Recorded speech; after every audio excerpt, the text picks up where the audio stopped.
Salut tout le monde, c'est votre ami de devenir le meilleur, là où nous explorons les ruelles sinueuses de l'amour, de la croissance personnelle et de la construction de relations durables.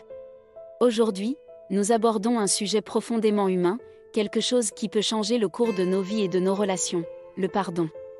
Rejoignez-moi pour cette exploration intime de l'art du pardon, du délicat voyage de la rancune à la réconciliation. C'est un voyage émotionnel, alors asseyez-vous, détendez-vous et explorez ensemble. Comprendre la rancune. Commençons par sous-marin dans les nuances de la rancune. Pourquoi ressentons-nous cela?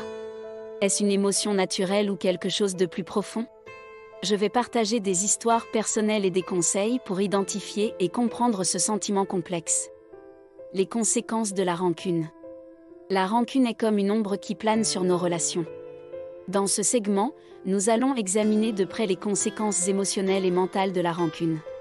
Comment cela peut-il teinter notre perception du monde et affecter la qualité de nos connexions? Le pardon, un acte de liberté.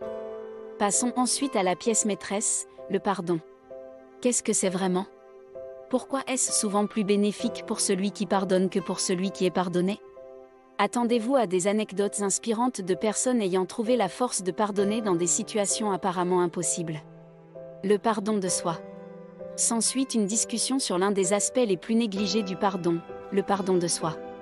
Nous allons explorer comment se libérer du fardeau de la culpabilité et de la honte, et en quoi cela peut être le fondement d'une véritable réconciliation. Dialoguer pour guérir. Le dialogue est la passerelle vers la réconciliation.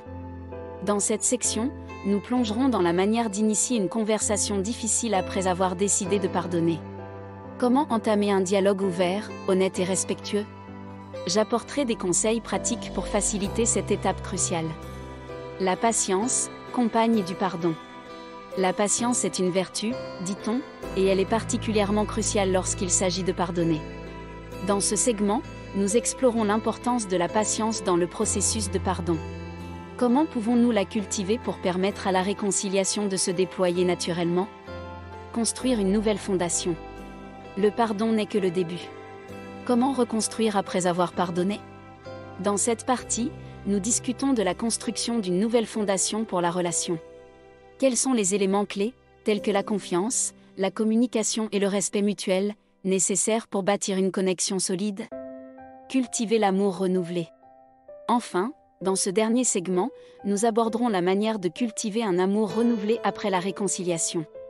Comment cette expérience peut-elle être transformée en une opportunité pour une relation plus forte, plus profonde et plus épanouissante?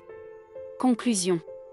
Voilà, c'était notre odyssée à travers l'art délicat du pardon, du délicat fil de la rancune à la magnifique toile de la réconciliation.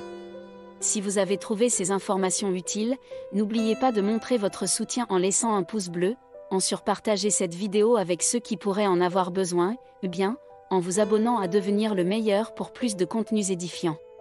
Merci d'avoir partagé ce moment avec moi aujourd'hui, et souvenez-vous, le pardon peut être le catalyseur qui transforme les ténèbres en lumière dans nos relations. À la prochaine!